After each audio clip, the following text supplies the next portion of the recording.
Yes, welcome to the Voice of the Ignored bazzukulu show. My name is Degracious Akampulira. Degracious Akampulira is a graduate teacher of English and Literature and also a law student.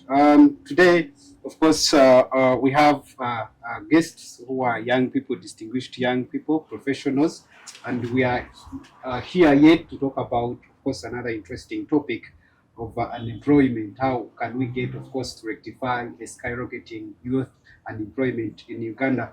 But of course, before I can get to talk about the topic, of course, I would introduce the guests that today we have.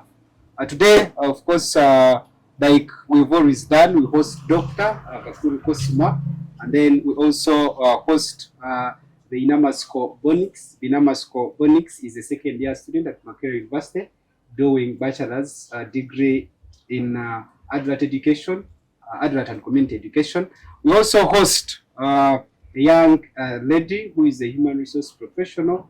We're also doing a master's degree in human resource, and she's called Nangelo Fiona Peace. And then I also have my co-host, and I'm Nahome Nicholas. I'm an accountant, an actor, a graphic designer. I'm a UDB. Today we shall keep on doing issues that really affect young people, and we believe that these are the major issues that we really need to talk about and understand how we can cope up with the environment. I believe it is very harsh, my friend. It is very harsh. If we go emotional, please, you will excuse us. My fellow ignored musical, what have you got to say about the skyrocketing unemployment rates? Viewers, we have to tell you that our talk tonight is looking at what could be the remedy to the skyrocketing youth unemployment.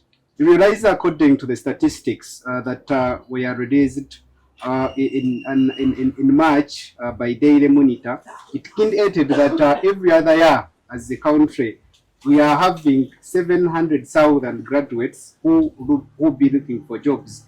And out of the 700,000 graduates, of course, that we produce as a country every other year who are looking for jobs, only 12% can be absorbed into the formal sector. So it tells you that now 88% of the remaining graduates come from universities. Every other year, they be unemployed because the formal sector is only able to absorb only 12%. And when we talk about that, there are those who are only graduates, but there are those who are considered as NEET. NEETs are those who are not employed, not educated, and not trained.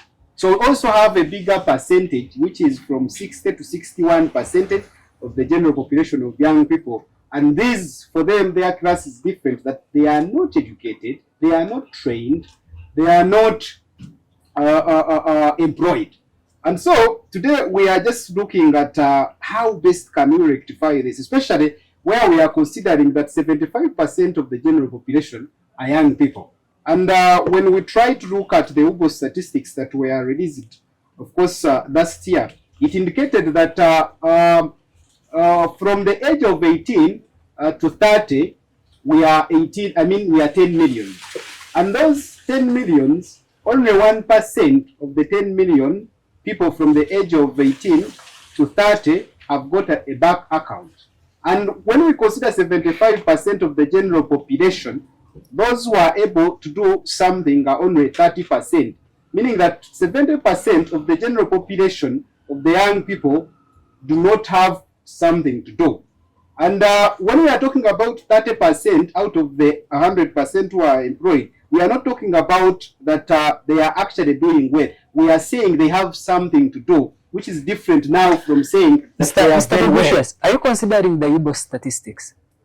You see, when they told us to be creative, the government took it serious. That it even created a segment of comedians. I will emphasize this, I'm not part of the 75 you're talking about.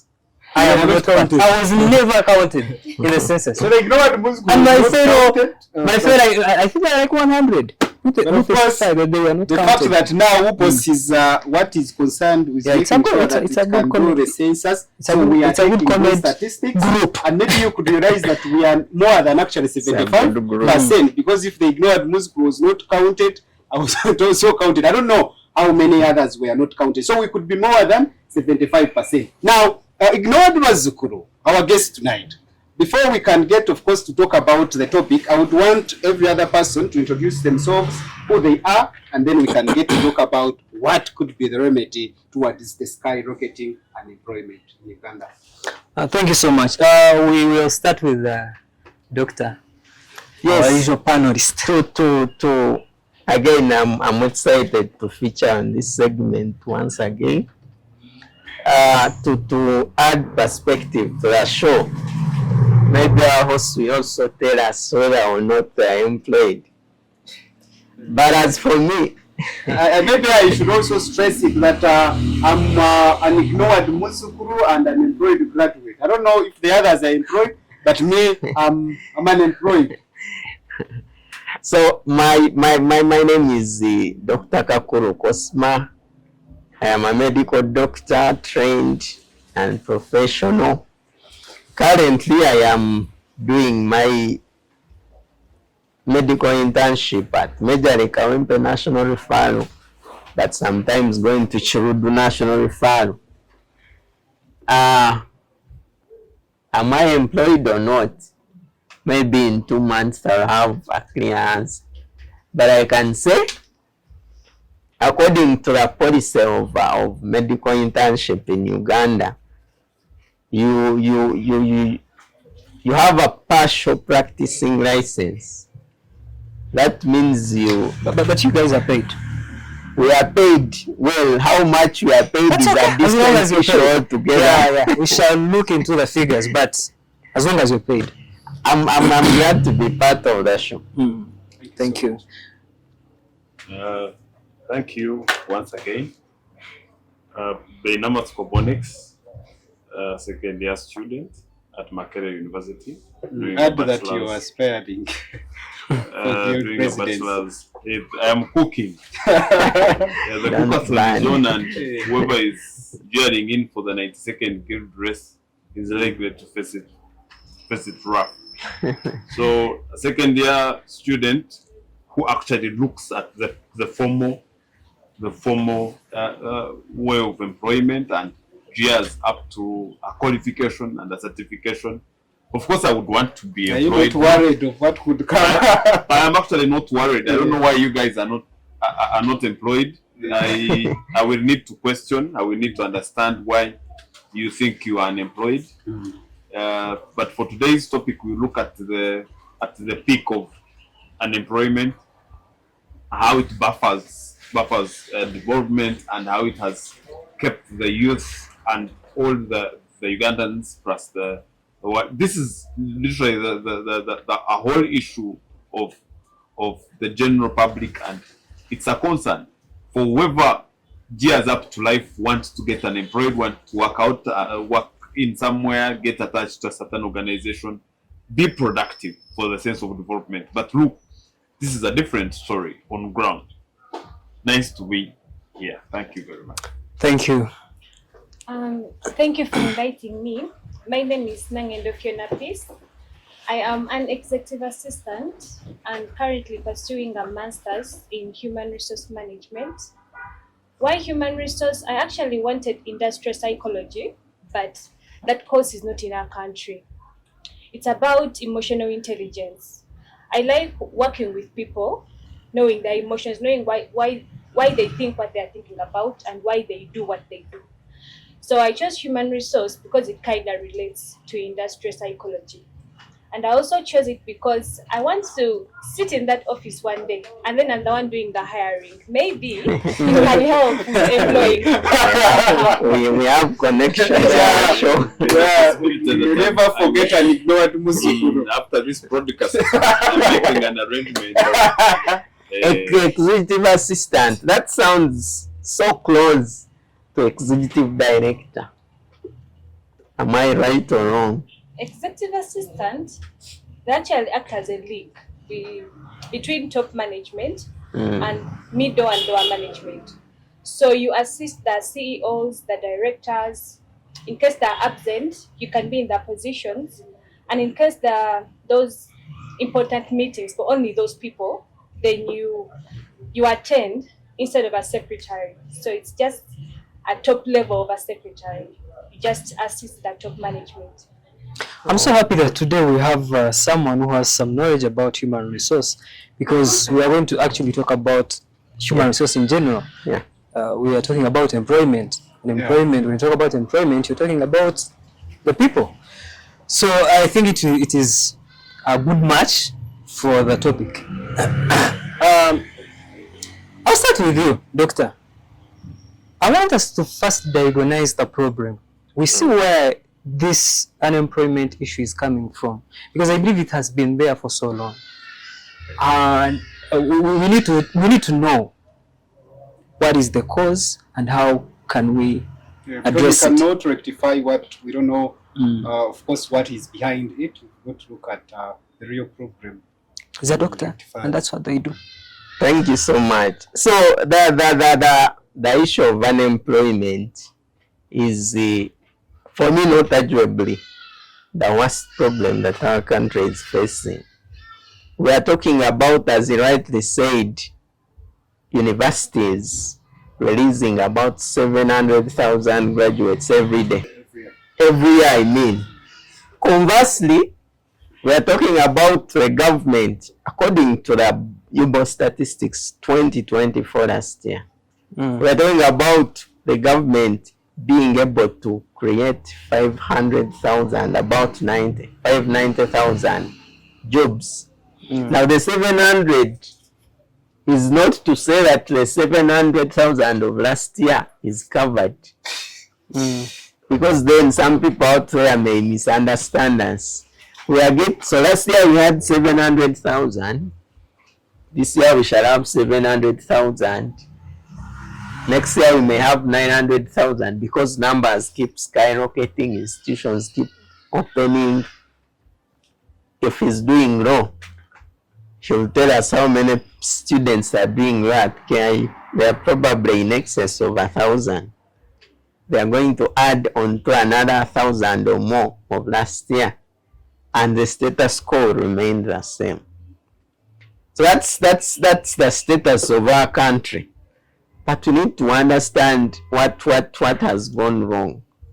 Because if I talk about the the healthcare system where I belong, we are still ranked, according to WHO, we are still among the countries that are not allowed to import officially, to export labor officially, because we are still on a list of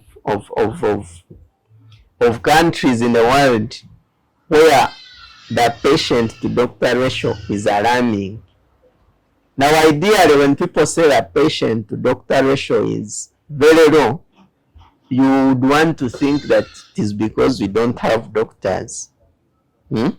That's what idea it would come to mind. But I will tell you that the story is otherwise.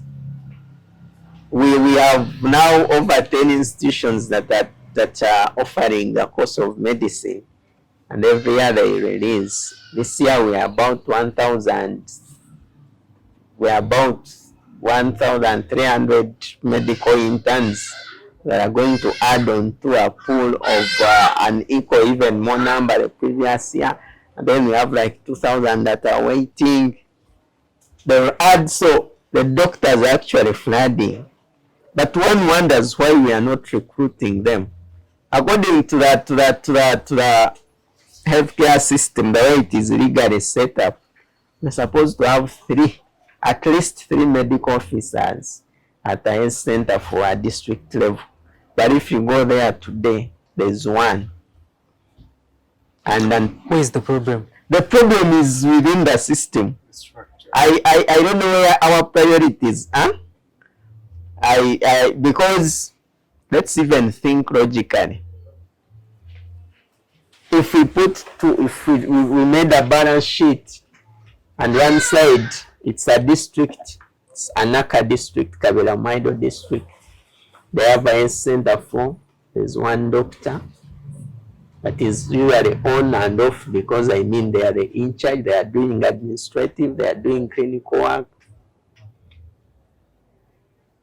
Doctors and deputy RDCs, what does Kabarimaido district need more? In the mind of a sane Ugandan, do we need to recruit deputy RDCs? But my problem is, you said we have so many graduates who are doctors, and the government is having positions maybe which are vacant. Why are they not recruiting these doctors? It is not in their priorities. You see, when you sit down, you make priorities. You say, the next 2 years I want to marry. I will not go back for further education. So they deliberately cause unemployment. It's more or less, and we can go deep into it and find out why the priorities are otherwise. But to a literal man, it looks like a deliberate move. Because this is not only affecting the medical department, even in the local governments. They advertise. Actually, what irritates me, they even advertise those jobs. And they leave them vacant. There's clear understanding in all departments. You see, you have a backlog of cases in the judicial system, but we have lawyers acting as loans officer. They are being paid 600,000. They went and studied law. They cannot practice it. But we have a backlog of cases in the judicial system. It's absurd for my country. Honorable to be for Makerere University. His Excellence. You know now we are nearing elections. Those are the terms that we shall be using.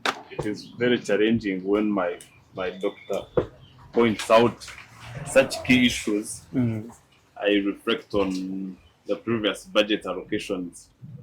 I realize that the health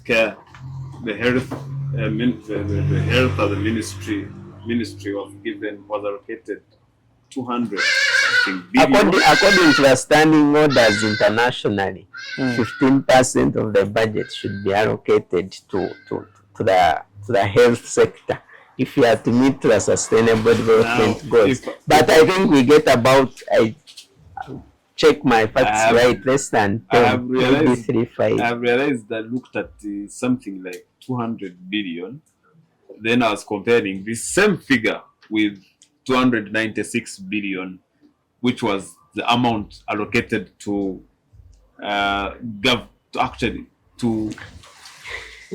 what government, what government officials could use as precedent actually for enjoying. Did you know About the budget for the State House? Did you know? Did you know? Just a second.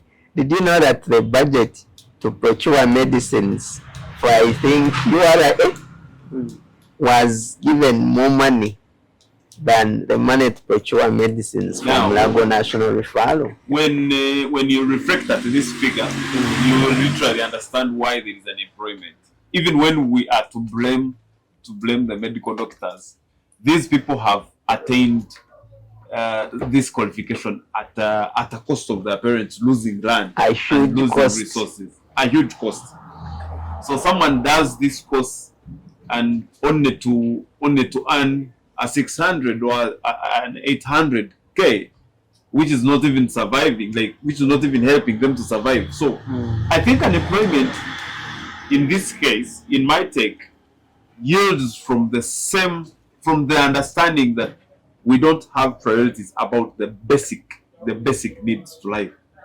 So unemployment comes in as a very big challenge where we prioritize people's enjoyment vis-a-vis the healthcare system. So in my take, unemployment should be a song that we are going to sing even when we have it, even when I have a jita tomorrow, we can have this rhyme and rhythm every day. But look, can unemployment be an issue in other countries? Yes, it is an issue in other countries, but the rate at which these developed countries approach unemployment and the magnitude in their dimensions and how they imagine that unemployment actually affects the youth is way better, because that is what they think, that for a man to live, they should be employed, they should be able to earn. Because when we talk about unemployment, we are not looking at money to use to buy a car. We are looking at money to survive, money to afford life. The needs, which the basic needs could be, you mentioned them. You know, we need to eat, you need to live, you need to afford medication, you need to afford. So these are the basics, which come at a cost.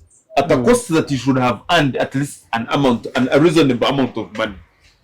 So when we talk about unemployment, and then we look at how the leaders that help us allocate this money, make the budget allocations, then it is very interesting that a medical doctor will earn the best, like the best will earn maybe 5 million.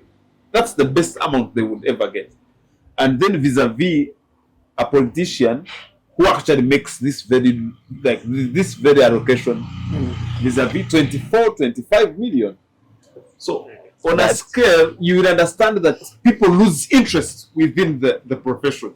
You see, That politician, meanwhile, has an equivalent of a senior six. You Equivalent. see, I'm an economist. You know, the economy of the country, especially like Uganda, which is a free economy, we cannot rely only on the jobs that are provided by the government.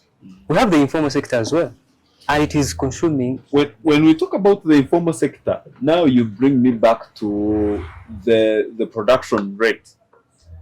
The production rate vis-a-vis the viable materials, the viable raw materials, and then we could even point out what we are able to put on a national scale for maybe export. Look, when we talk about unemployment, it yields from the very first point of labor.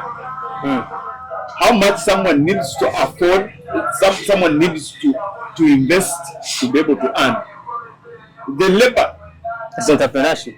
the labor that we invest, the labor that we have to put to work to be able to have something to benefit from is immense. Someone works up to around 50 years old in Uganda, and they cannot afford, they have never seen 1 million shilling.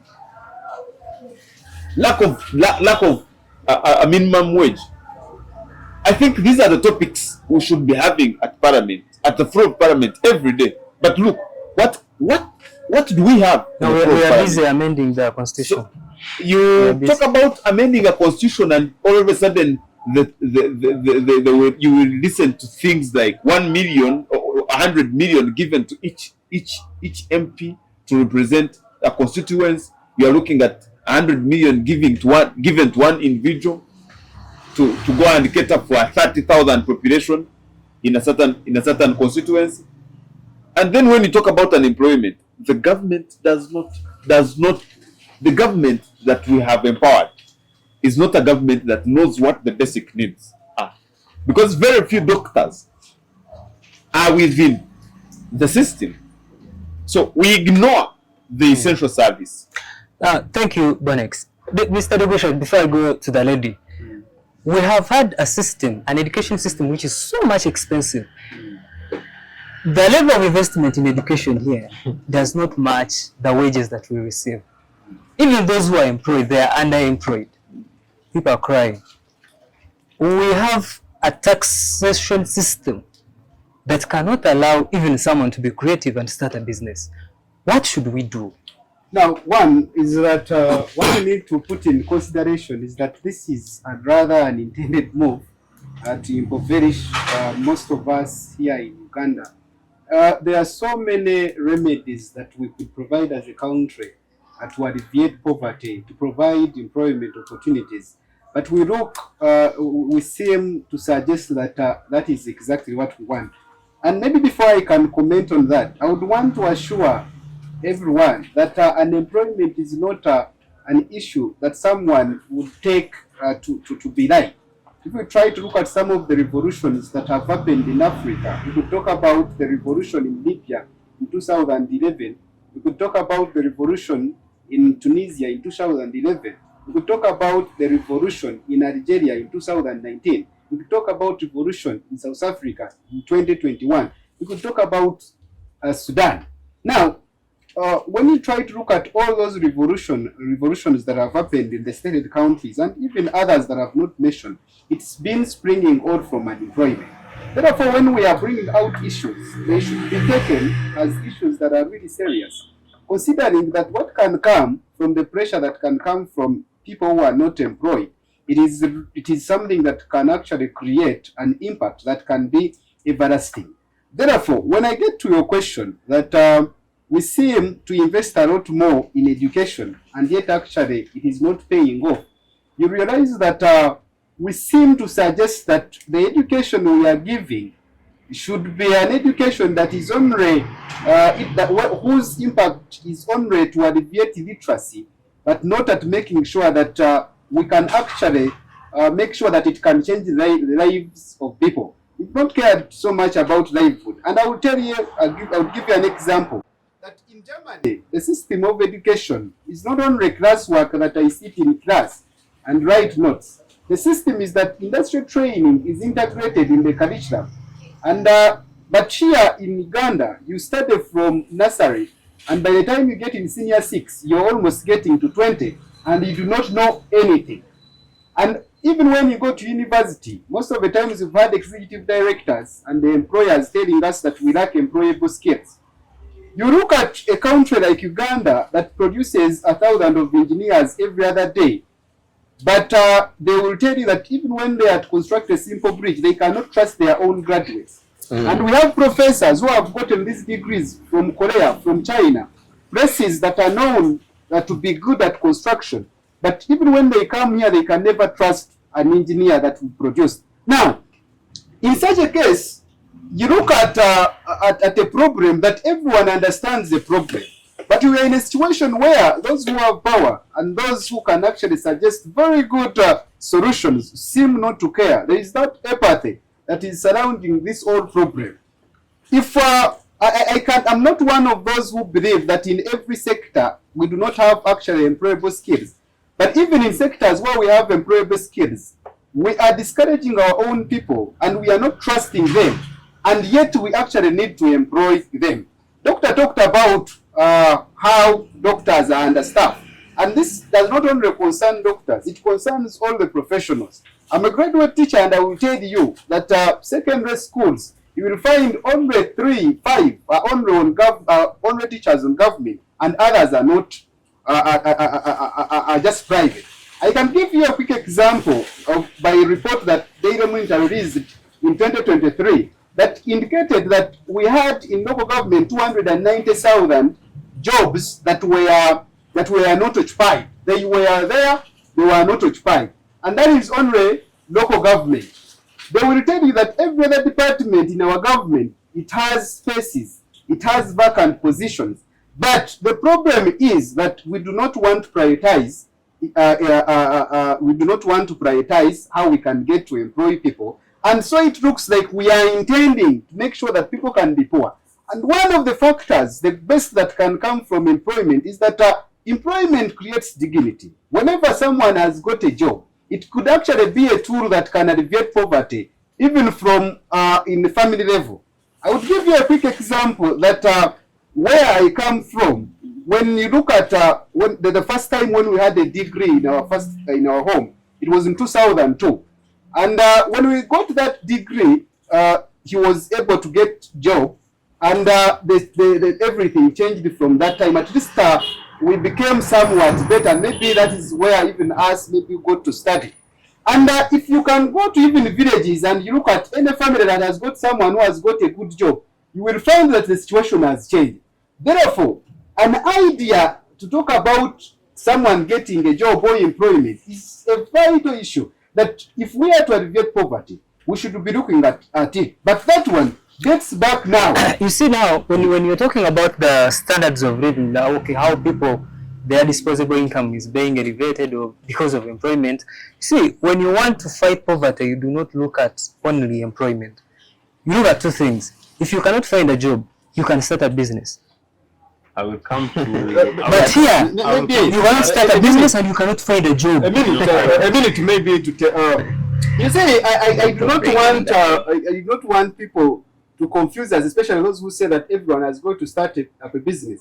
I've realized that actually when you make a survey, you would see that even those who have businesses that are really thriving are actually people who are civil servants. And one person was giving me an example that people are practicing agriculture, and I tasked him to give me examples of 10 people who are really doing well when it comes to agriculture. And the 5 examples he gave me, they were all civil servants. They were in ministries. They are all having good jobs. Now, how can a young person without land, a young person without capital, be able to start a job of their own? It is actually that if we had jobs, we would find it possible because we have capital. Why businesses are failing in Uganda and they do not live to see their birthdays? It's because we run businesses on loans followed by extortionist taxation system that cannot let a business live up to its birthday.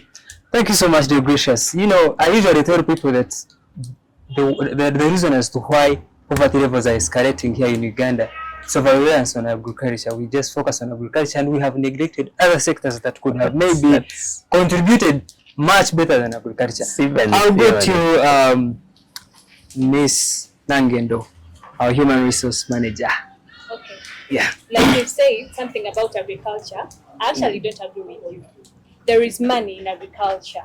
True. There is money. Yeah. Because the company that I work for is dealing in agriculture. But the problem is what he said. It's always the civil servants that are actually benefiting from it. So these people who are farming on a smaller scale will not benefit a lot. Anyway, about unemployment, I'd like to talk about nepotism and greed. So from where I come from, I'm giving my example, not my company, but the office that I go to. These people are related. You know, when you get a vacant position, now like you said, I connect you. That's how it works everywhere. So you find that someone already brings someone they know, and sometimes they are relatives. And then the ghost workers, he talked something about a district level having three list doctors. Those doctors are always there, by the way, but they're just ghost workers. You find one active person and 2 ghost workers. Those positions are always filled, but they are ghost workers. Because I've tested it. You go to an office and then this person just works like 2 times in a month or even once in a month.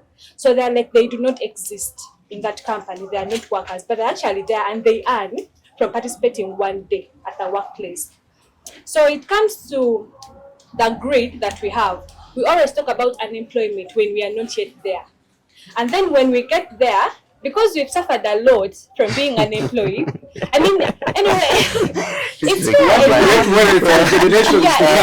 enough. Of course, I cannot look at my sister suffering when I know I know of a position she can fill. I'll take her there.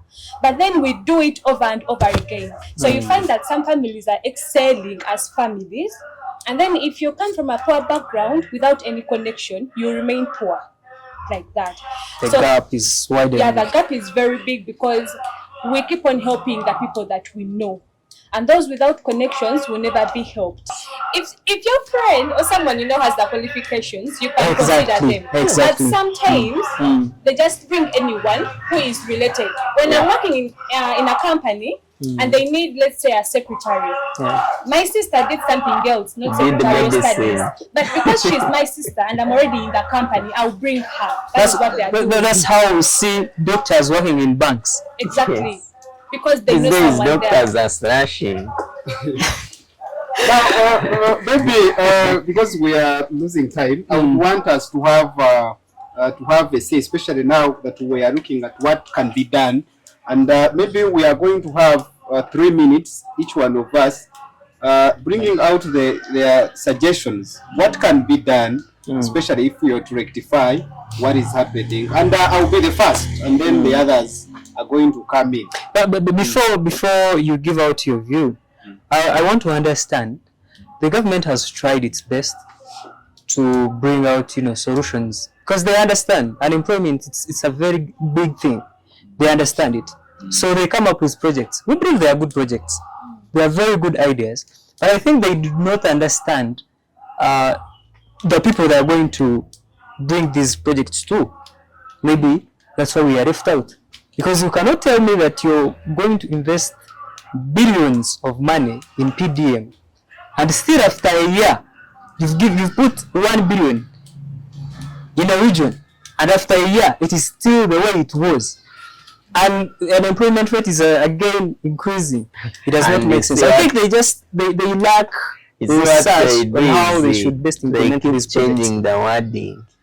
Today it's Semyoga, tomorrow it is Operation Wealth Creation, the next day it is PDM. Probably before 2031 elections we shall have another term, but the status quo will keep the same. Ignored Muzko. Yes. My take home and what we can be able to do, especially if we are rectifying the audit we are talking about, is that I understand. Actually, my ideas are not even new, and everyone understands what can be done. The only thing I would suggest that we be considerate people, be compassionate people. Let's not make it an intended move and impoverish people when we actually understand, and later we come claiming that we want to alleviate poverty and we are looking at how Uganda can develop, but we make it intentional.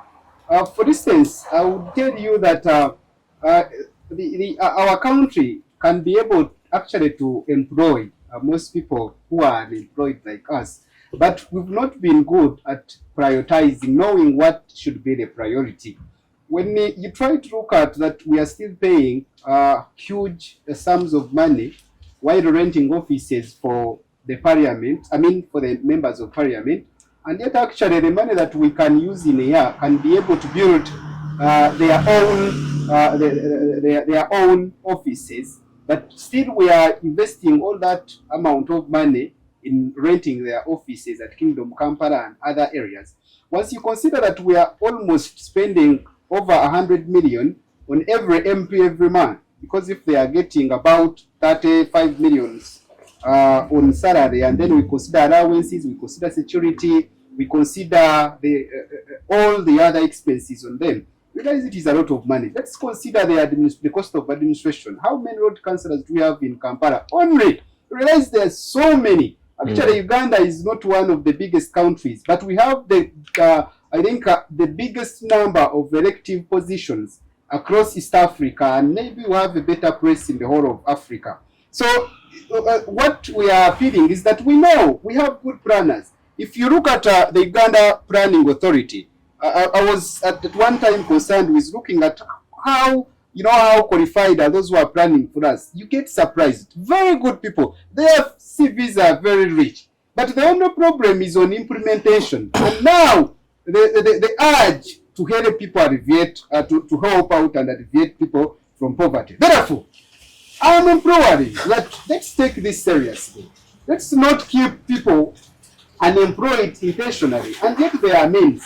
Whatever idea you can suggest, especially about prioritizing, are what people have suggested. It is what people know, because you cannot tell me that you're spending 1 trillion as your home, and then it is the same 1 trillion you're giving all the people in parish development model. Now, what you're spending at home is what you're giving the whole, the whole region, and then you're giving a person 1 million, which they indeed need to refund, and then but then you're giving 100 million to an MP who gets over 50 million every month, and then it is not the money they need to return. So we need to make sure that we feel for Uganda, we be patriotic, we employ our people. Otherwise, whatever that could come could be a revolution if we maybe benchmark from countries where it has happened. Mr. Degricious, even if they stop lavish spending it cannot create employments. They need to focus on how to create employments. Even if they turn the budget and they save billions and they know. billions. You see, my problem is that they know. It is only diverting us. Every other time telling us that young people are lazy, they don't want to work, they go and dig. There is no single country that has ever, developed economically because of agriculture. We need to embrace technology. We need to embrace industrialization. We need to, there's innovation. But because what are we doing? We are producing plastic buckets when other countries, are investing a lot in technology, in innovation. They know, and I'm not the wisest, and neither am I the most intelligent. But they know. But are they prioritizing that? So that is why I'm appealing them. Even suggesting whatever ideas I suggest, they know. We are only appealing to the leaders who we entrusted with our powers. Because the power they have, it is us who give them the power. Please, be compassionate and work for us. Invest where we are supposed to invest so that we can actually have a better country. You see, Doctor, in your conclusion, the issue of planning, we can sit here and say we have good planners, and that's for a fact. But you see, in planning, there are always two wings, the political wing and the technical wing. Now, I can agree with you that the technical wing is actually as good as it should be. But it's absurd that people that make decisions in planning actually not the technical wing. Trust me, the permanent secretary to the Ministry of Finance was, in the eyes of Ugandans, one of the best economists that we could have when he was still a lecturer, senior lecturer at MOOBS. Like, he was analyzing economics, and it looked like in a year would revamp the economy of Uganda. And I thought him is the head of the technical part in the Ministry of Finance. But after the years that he has spent there, what has changed? Things have even gotten worse. So it's planning, but this implementation is a problem because it's usually the political wing of planning that makes the decisions. Don't you think we have people that are fit to be, for example, in the Ministry of Gender, Labour and Social Development? We have them. Don't you think we have IT specialists in the Ministry of IT? But the decisions won't be made by those people. They will be made by, well, literally in the eyes of a layman, the Minister of ICT. But who is the Minister of ICT? He's a medical doctor. He's a medical doctor. that is something I was talking about last time. That's even not logical. The minister is not the technical person. That the permanent secretary is the technical person. But in actual sense, decisions are made by. Why do we need a minister? No, there is the idea that is a link to executive. But the technical person is that a ministry can have, technical people, not necessarily the one. No, I mean the role of the minister. What is his role? Yesterday when I was watching a certain video of a send-off of the latest celebrity that died, Cedric Babu, the Minister of Sports, I saw that video. Was giving a speech, and he said, "I've never been a sportsman." Exactly. I don't know. He said I don't know anything about sports. He has been my advisor. And you're the sports minister. Last time I was talking about that. This is no, look at those who are benefiting from the projects for young people. Are they young people? So finally, I am a bit glad that the education system changed. We can debate whether or not it will solve the issue of the quality of graduates and the rest that are released. But at least there is a step. But you see, Uganda is the best country on paper, like we've been saying.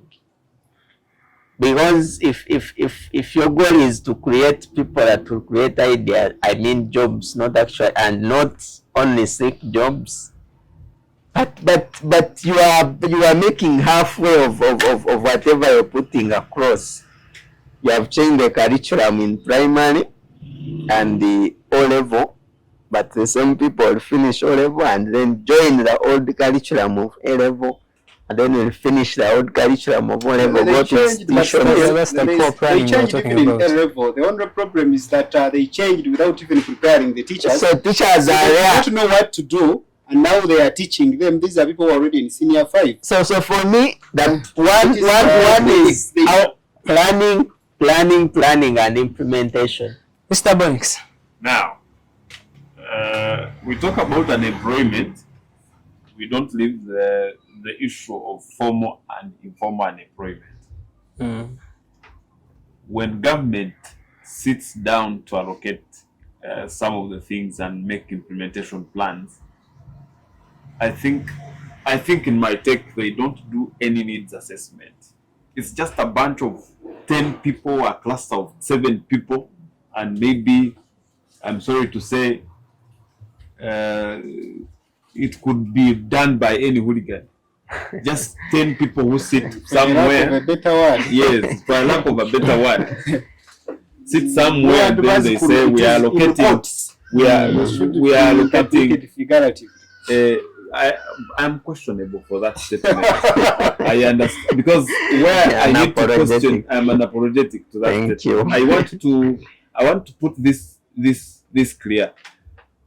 By doing a project where you have not done a needs assessment, where you don't know what the community needs, or whether this very project solves the subject at hand, is more of washing, doing laundry for a very good white shirt and then you put it on ground.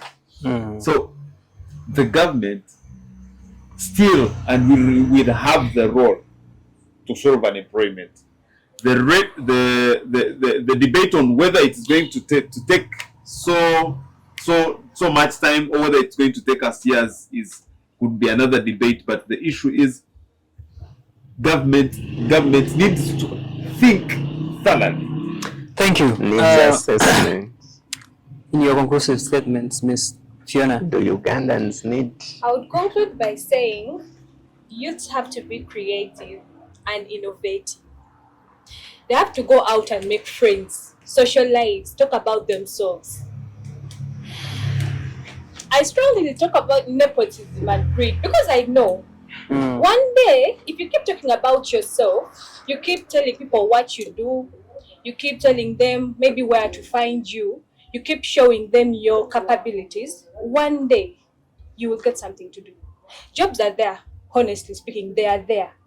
They advertise the jobs. Yes, sometimes people to feel that positions are already there, but even some jobs are there.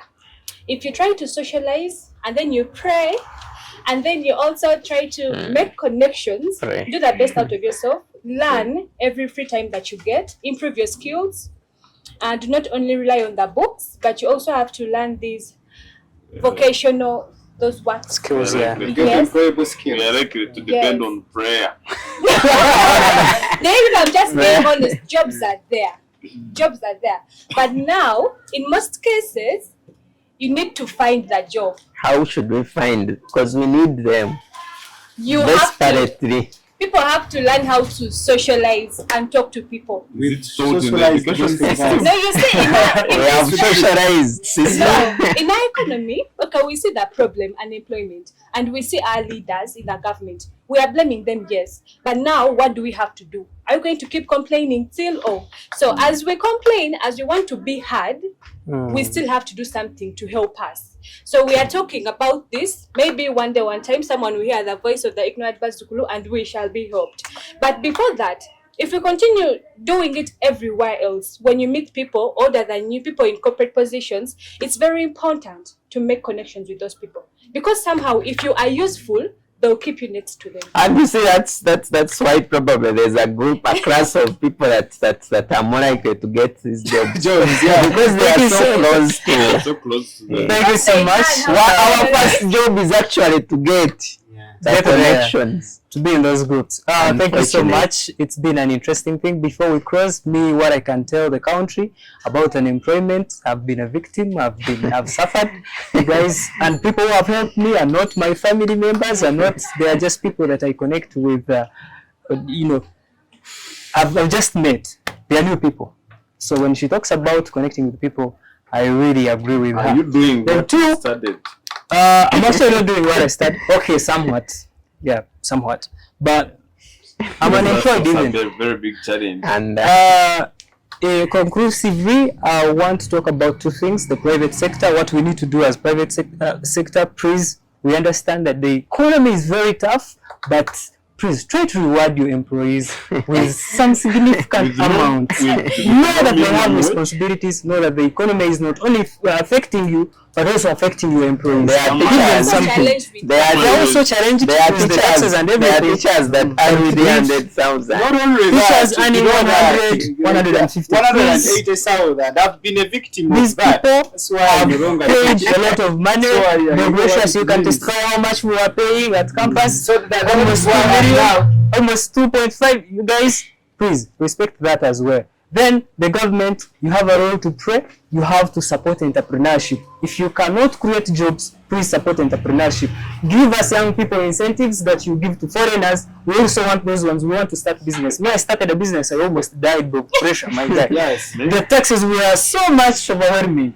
So the government, maybe government on allocation of on budget allocations, government needs to think about how much money is supposed to be allocated to the basic and needs, also they need to vis-a-vis- check the policies that are actually governing these taxes. And maybe we can talk about corruption any other Yeah. day. We did Also, we shall mention talk about it. That's a different topic altogether. Finally, we have over-relied on agriculture. Government, you've supported agriculture, yes, thank you, and it has supported the country. But it's high time now you consider other industries. That's fed us. Do industrialization, please. They can create jobs. Other countries are surviving on them. Invest in technology. Other countries are surviving At on some them. point, government thinks Invest when people in sports. eat, We can when also they earn are- from they are sports. employed. You know, sports can create employment. So you see what is happening in England. The Go minister. and benchmark and come up with Honorable those plans. That's it. So the minister doesn't know the Thank you, minister people. Thank you so much. Honorable can say the premise starts jobs. But it's when they ask him to mention. Says, oh, jobs. We are going to create jobs. And you see now the GDP per capita income of Uganda, it is less than $1,000, and you're convincing people. You guys, you You're not not try to trying to figure figure out. out. Thank you so much. Thank you so much. This Next is a topic time. that we need maybe again to talk about. Yeah. Next time we've not been able to exhaust it. People have a number of things to talk about. But Yeah, we want to thank you so much for today. And I will tell you that ignore bazzukulu outside there, like every other person has suggested, and even the policy makers, the decision makers. Please, you've listened to the voices of the ignored bazzukulu. That is what we want. You know, we feel it is not a problem that has got no solution. If you can listen to us and maybe what other people are saying, we could actually end this. Thank you so much. Yeah. Ignore Subscribe bazzukulu. and follow.